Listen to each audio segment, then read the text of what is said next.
Summer has come and passed, the innocent can never last.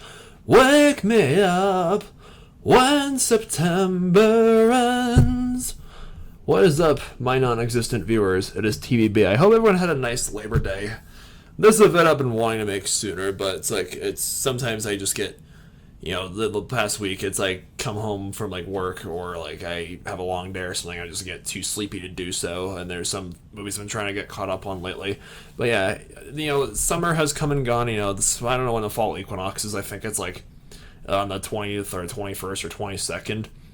But yeah, like September is here, August is over, and I am ready for fall, guys. I am so ready for crisp weather and like 40s, 50s, and 60s, so I can like wear my leather jacket again, and Halloween's around the corner, and my birthday is like in less than a month, and so is my YouTube channel's 9th anniversary, and yeah, it's just, I'm really, really excited for this fall. It's my favorite out of the 4 seasons, and also it's my time, like the video I made back at the start of May, when I ranked all the films that all the films I had seen so far this year from worst to best. Here is my ranking of all the summer films I've seen this year from worst to best. I'm gonna try to keep this video as like straight to the point as humanly possible, but knowing me, it's probably gonna be like super rambling and go on longer than I expect it to be. And keep in mind, I've seen 15 films this summer.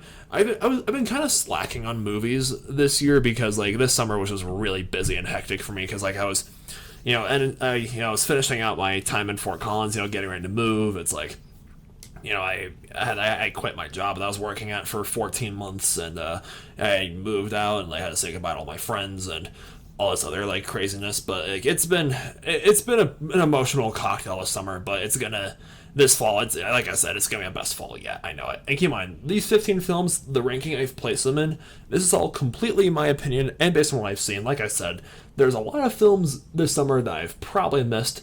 I saw the first like third of Thor: Love and Thunder in theaters, but like the theater I saw it at like was like it spunked out, and like it lost power or something like in the middle of showing the movie, so I never got around to finishing Thor: Love and Thunder. So you're not gonna see Thor: Love and Thunder in this ranking, though. I might make like, maybe when it comes out on DVD, I'll just finish it then, and like maybe they can make it a double review with like Black Panther, like Wakanda Forever, when that comes out. This is just like an idea I have. We'll see how that happens, I guess.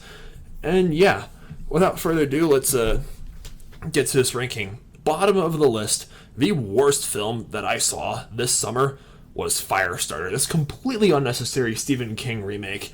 Just like, why does this movie exist? Like, there are so many like Stephen King books that haven't been adapted at all into film, and yet they keep choosing to make remakes. Like, don't get me wrong, the It movies were really good. Those are remakes. But this movie was not. It was so dull. There was no atmosphere. It wasn't scary. The characters were boring. And it's just like, then the editing was, and the special effects were really sloppy. So yeah, like Firestarter. Overall, this has been a pretty solid year for horror movies, but Firestarter was not one of those solid horror movies. Just like my second worst movie of the summer, which is also a horror film, The Invitation. It's like like vampire horror. It's like, this movie should have been rated R. I mean, there's nothing wrong with PG-13 horror movies. Like, you don't need like tons of blood and gore and violence and profanity and nudity and sex jokes and like or sex scenes or drug use to make like a good film. But this film was just like, it was really boring. Like, the lead actress, like, I feel bad for her. Like, she did her best, and her performance was like the only like redeeming thing about this film. But like, The Invitation was just like, it was just a big old bleh. And like the third my pick for third worst movie of the summer is Positive Fury: Legend of Hank. Not a film I had a chance to review. I overall thought this movie was okay. I saw the trailers for it everywhere, like at every animated film that I saw like this year, like almost all the animated films I saw this year, and I went into it with like positive expectations. I had a stellar like voice cast: Michael Cera, Samuel L. Jackson, Ricky Gervais, George Takei, Djimon Hounsou. I'm probably butchering his pronunciation. Michelle Yeoh. A lot of talented voice actors, and like the animation. It's very like in this era of animation that's just so heavily dominated by computer animated films. Like Nickelodeon did like make this film like give it a distinct like art style from the rest of the crowd. And yeah, the voice acting was great, and the fight scenes, the last fight scene especially, I thought were very well executed and animated. It's just this movie, like, it tries to be like Mel Brooks in this movie too, and I've heard a lot of people call this movie like Blazing Samurai because it's like kind of an animated knockoff of like Blazing Saddles. It's like dog shows up to a village of cats and they all hate him and he has to be the new samurai. And like this movie, like it's definitely more violent and like has a lot more like off-color jokes and like more like suggestive pop culture references than most other animated films nowadays. I appreciate Nickelodeon's like effort to make a film that it would appeal to all ages, but unlike TV shows like Avatar: Last Airbender or SpongeBob or other like animated films that are like with PG rating that can still like be loved by adults, this movie, like, to me, it strikes this like unholy balance of like being too inappropriate for kids with the violence and like the the innuendos they throw in this movie, and being just too silly for adults. Like there's fart jokes, there's pee-pee jokes, there's like a lot of these really cringy pop culture references. And I feel bad for the director of this movie because from what I've been told, it's been stuck in like Hollywood's gulag since like 2017. It's finally shot out, and this movie was kind of dead on arrival. Again, I didn't dislike it as I don't dislike this movie as much as like some other people do, but overall, if I had to throw on the old scale like 0 to 10, I'd give it a 5 out of 10 stars. It's a meh film. So yeah, moving into more positive territory. The next film on this list is Bodies, Bodies, Bodies. A24 is just churning out like lots of films this year, and like I enjoyed this movie for what it was. I expected it to be like another like really scary like edge of your seat horror film like X or other like A24 films like Hereditary, but no, it's actually a lot more satirical and humorous than it is scary. They all follows all these like rich 20-somethings that are partying in this giant mansion. Like, oh, they're playing a game and like there's a murder and they gotta figure out like who did it. And yeah, I didn't really feel scared with this movie. It was just more like comedic, and yeah, like it greatly uses dark humor, and I thought like the ending in particular was especially just like, oh my gosh, when I saw the movie in theaters, my jaw hit the floor so fast and went into the basement. But yeah, the next film on this list is Beast with Idris Elba, where he has to like protect his daughters and hunt down this like rogue lion who's out for vengeance because like this lion, his entire pride was killed by poachers. Now he views all humans as a threat, and so Idris Elba and Charlton Copley need to like get out of this terrible situation they're lost in. Yeah, I enjoyed this movie. Like Charlton Copley is like one of my favorite actors. He's insanely underrated in my opinion, and Idris Elba, he's slowly but surely becoming one of my favorite actors because he was awesome in Bloodsport last year in the Suicide Squad, and once again he brings his A game this time. It's like a man versus nature story, and yeah, it has like, it wasn't not the most original film. It has a lot of like seen it before feel, but overall I enjoyed it. It has some very satisfying moments. And the next film on this list is Minions: The Rise of Gru. I consider this film like a step above its predecessor, Minions, back in 2015, as well as Despicable 3, but it does not hold a candle to the first two Despicable Me films. Like, obviously those two films are like some of my favorite animated films of all time. And yeah, Rise of Gru is like Steve Carell like nailed it as voicing like a preteen version of Gru. Like he really convincingly voices like this like 11-year-old kid who's off like doing evil stuff, and like I really appreciate like the Chinese mythology references and how the plot revolves on the Zodiac Stone and like the minions going on this quest. It tells two stories at once, and yeah, I enjoyed it for what it was. Just like how I enjoyed the next one on this list for what it was, Men. This movie was weird. Like Alex Garland as a director and as a writer, he is definitely an acquired taste. I can see why like some people didn't like this movie, but my friend Em and I saw it in theaters back in like May, and we had like a decent time watching it. Like there were some scenes that were just goofy and like made us laugh, and then like the ending was extremely disturbing. Like, oh my goodness, like what has been seen cannot be unseen. And like I said, A24, this is just their year where they're like churning out lots of horror movies, and I'm here for it. I've really considered like for the rest of this year just seeing as many like animated films and as many horror movies as possible, and then like when December rolls around, I'll make like a animated films of 2022 like video of, like from worst to best, or like 2022 horror films from worst to best. The more I think about doing something like that, the more I like it.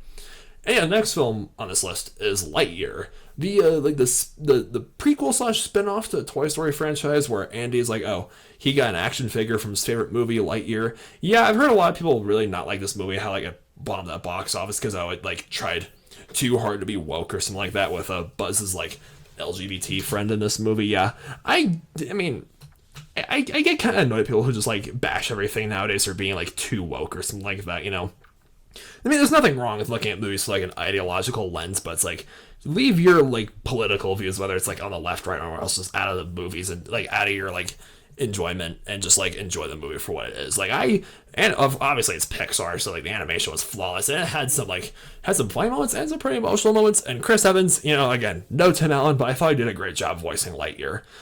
And in the next movie on this list is Rise of the Teenage Mutant Ninja Turtles, the movie.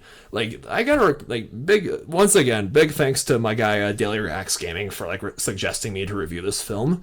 It's on Netflix exclusive.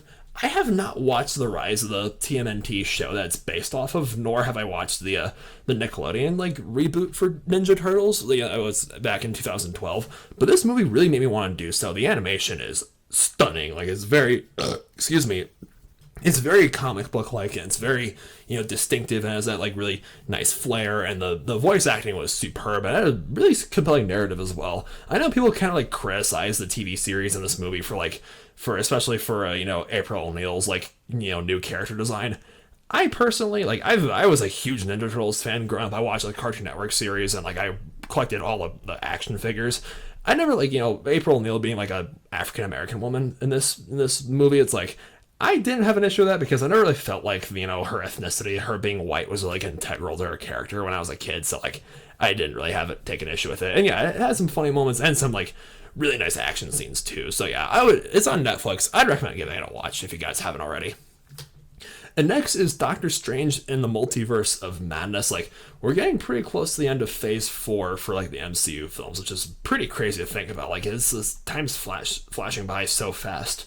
And yeah, I stand by, like, kind of my hot take in this movie. I think it's better than the first Doctor Strange, because just so much has happened between, like, 2016 and 2022 for, like, Marvel films, with Endgame and No Way Home, and, like, it touches base a lot on, like, how Doctor Strange and like Wanda, Scarlet Witch have grown since like the events of those films, and like all the loss they've been through and like all the things they've been through together, and like the idea of the multiverse and like different like dimensions is just so cool to me. And again, I really liked the new girl. What was her name? America. I forget what her name is, but yeah, I thought she had a really nice dynamic with Stephen Strange, and I hope her career grows from here. And yeah, this is next film on this list. This is another film that I did not have a chance to do. This is my 5th favorite film of summer. It's Dragon Ball Superhero. I just saw this movie back on Saturday. Like Cinemark was doing this whole National Cinema Day, where it's like $3 tickets, $3 popcorn, $3 sodas, $3 candies. And I was like, oh my gosh, I cannot miss this. Back on Saturday, the 3rd. Excuse me. But yeah, I went to see this film, and I just went to the dentist today and I had one small cavity. I was like, ugh.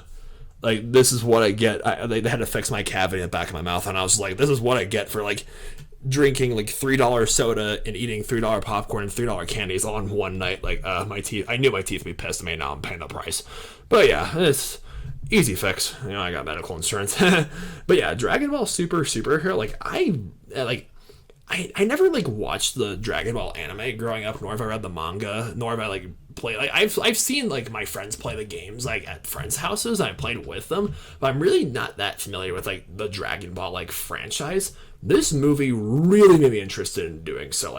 Had great character development, awesome animation, solid voice acting. I mean, I saw that in the English dub, so I'm assuming that the Japanese version, the subtitles would be excellent as well, and had really interesting characters.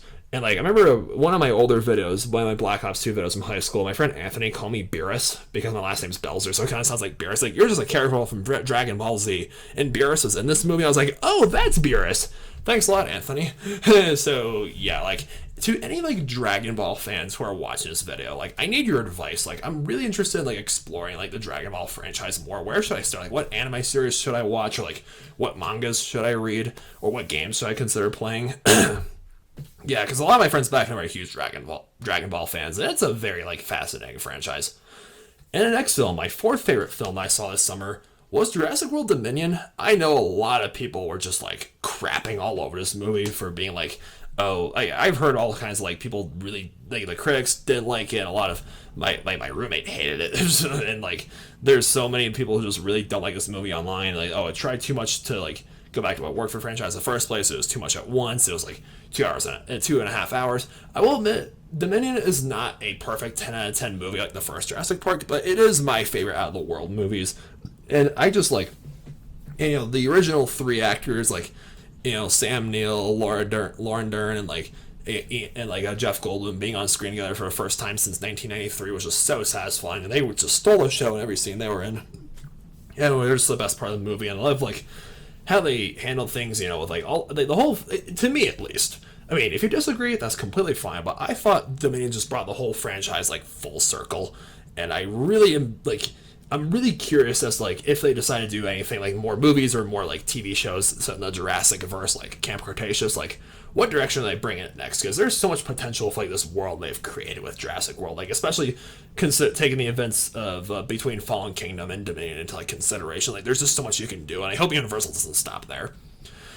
And yeah, my third favorite film that I saw this summer was Black Phone. As of now, this is my pick for the best horror movie of 2022. Ethan Hawke was so like creepy and so compelling as the grabber, the villain in this movie, and it had a really sympathetic like child protagonist. And there's like it's this whole like eerie feeling that something just go wrong at any moment. Yeah, like that's what I look for the most in horror movies is like when it makes me feel like that. Oh, something could just go wrong like on a flick of a dime or something like that. And yeah, like it balances out like a slasher movie and like a supernatural thriller because like this kid talks like the grabber's previous victims through his black phone. Yeah, there's a lot of questions left unanswered, which I understand. Like that part like kind of bugged me a little bit. Like, some questions I wanted answered because sometimes like they leaving things like mysterious on purpose could just be like lazy writing.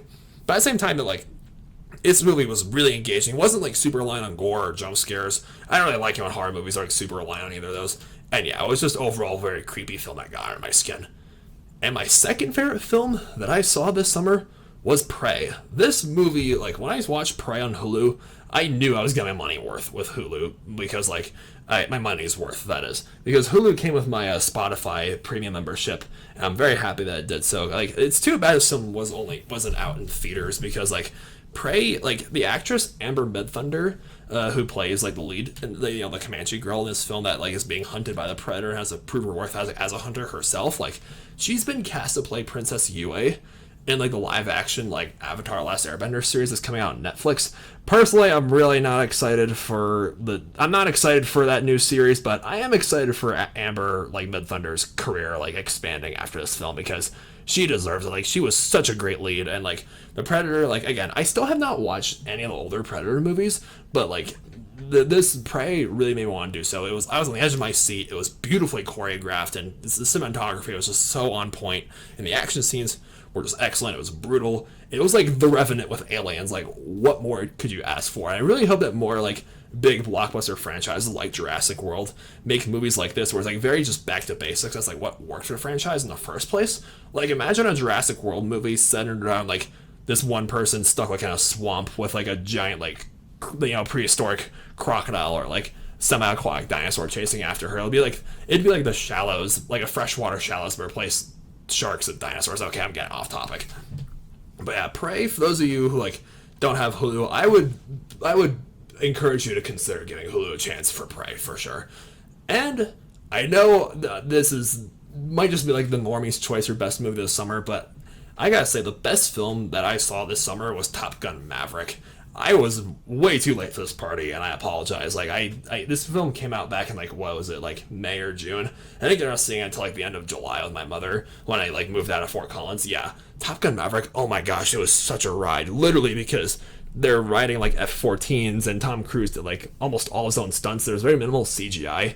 Like yeah, the second half was a lot more engaged. Was like more engaged than the first half. That was like again not an issue of the movie by any means. Just like a messed up, just like a little like a small nitpick. That's like the only thing I could really like that I could really say like against the movie. But again, that's just a little nitpick. Like Tom Cruise, Miles Teller, they had such great chemistry on screen, and I was just on the edge of my seat, and like it was like, you know, these legacy sequels, like Hollywood, I'm really happy they're making more of these, because Top Gun Maverick is like, many people have been hailing it as like the best movie of the year so far, and I can totally see why.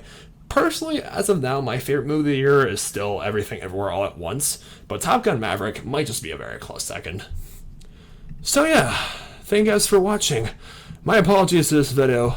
Seemed a little bit all over the place, or if I was talking too fast. You guys are the best. Thank you so much for watching this video. If you enjoyed it, please hit that like button and subscribe to my channel, please, and follow me on Instagram and Twitter. Links are in the description.